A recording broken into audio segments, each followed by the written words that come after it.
Assalamualaikum teman-teman Tridente TV. Laga melawan Empoli akhir pekan ini adalah laga krusial bagi Inter.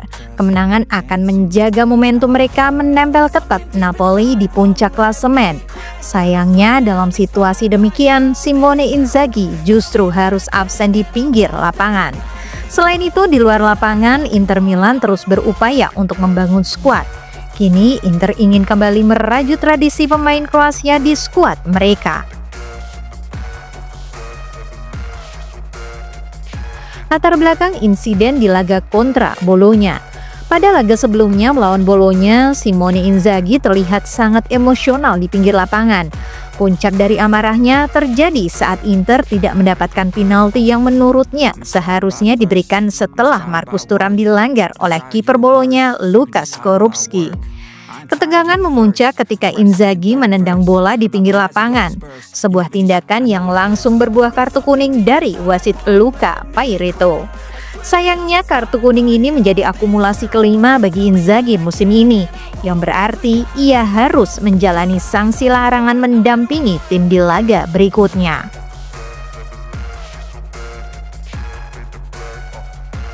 Dampak absennya Inzaghi, apakah Faris siap? Dengan absennya Simone Inzaghi, asisten pelatih Massimiliano Faris akan mengambil alih tugas di pinggir lapangan. Sebagai tangan kanan Inzaghi sejak era Lazio, Faris dikenal sebagai sosok yang paham taktik dan strategi sang pelatih utama. Namun tantangan besar menanti karena Inter sedang menghadapi jadwal padat dengan skuad yang tidak dalam kondisi terbaiknya. To work hard, struggle just to be me. Had to rise up just so they could see me. Did what I had to do just to... Tradisi Kroasia di Inter, ikatan kuat yang berlanjut. Inter Milan memiliki sejarah panjang dan sukses dengan pemain Kroasia Mateo Kovacic hingga Ivan Perisic dan Marcelo Brozovic yang menjadi kunci kesuksesan Nerazzurri dalam beberapa musim terakhir. Bahkan Brozovic memainkan peran vital dalam keberhasilan Inter memenangkan Serie A 2020-2021 dan perjalanan ke final Liga Champions 2022-2023. Setelah Brozovic hijrah ke Arab Saudi, Inter berupaya melanjutkan tradisi ini dengan mendatangkan pemain muda berbakat Kroasia. Salah satu nama yang menjadi perhatian adalah Luka Vuskovic. Bek tengah berusia 16 tahun yang digadang-gadang sebagai the next Virgil van Dijk. Selain itu, mereka juga dikaitkan dengan penyerang Dinamo Zagreb, Roko Simic, yang dikenal memiliki gaya bermain serupa dengan Dusan Vlahovic. Strategi Kroasia untuk regenerasi skuad. Inter melihat potensi besar dalam pemain-pemain Kroasia, bukan hanya karena kualitas mereka, tetapi juga mentalitas kompetitif yang mereka bawa. Pemain Kroasia sering dikenal memiliki daya juang tinggi, seperti yang tercermin dari pencapaian mereka di Piala Dunia 2018 dan 2022. Tidak hanya di lini serang dan bertahan, Inter juga berupaya mencapai pengganti Marcelo Brozovic di lini tengah. Nama-nama seperti Petar Sucic dari Dinamo Zagreb telah masuk radar mereka.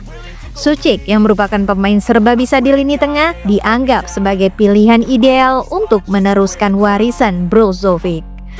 Sucic adalah tipe pemain yang mampu menjaga tempo permainan dan memiliki kemampuan distribusi bola yang luar biasa. Jika berhasil didatangkan, Sucic akan menjadi tambahan sempurna untuk lini tengah Inter. Masalah di lini tengah. Fratesi dalam keraguan. Di sisi lain, masalah semakin rumit dengan kondisi Davide Fratesi yang dilaporkan mengalami kelelahan otot.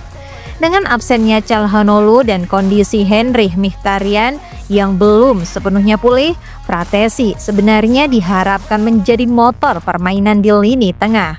Jika Fratesi absen, Inter harus bergantung pada Piotr Zielinski yang selama ini kurang memberikan dampak signifikan dalam pertandingan krusial. Apakah ini akan mempengaruhi stabilitas permainan Inter di laga melawan Empoli? Rencana transfer, masa depan Fratesi dan proyek regenerasi Inter.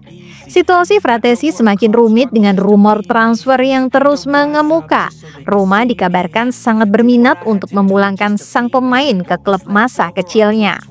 Tawaran awal sebesar 30 juta euro dalam bentuk pinjaman berbayar dan klausul pembelian bersyarat telah disiapkan. Namun, apakah Inter rela kehilangan Fratesi, terutama ketika mereka tengah menjalankan proyek regenerasi skuad? Nama-nama muda seperti Petar Soucek yang diincar Inter menandakan bahwa Inter serius ingin membangun fondasi untuk masa depan. Sorotan ke masa depan, Yann Sommer dan Marco Carnesecchi. Di sektor penjaga gawang, Inter juga sedang memikirkan rencana jangka panjang.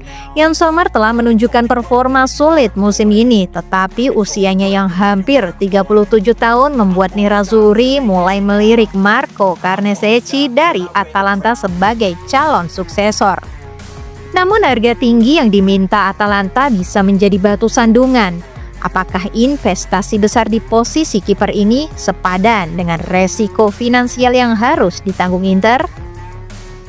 Kesimpulan, tekanan di puncak klasemen. Inter saat ini berada di persaingan ketat untuk gelar Serie A. Laga melawan Empoli mungkin terlihat mudah di atas kertas.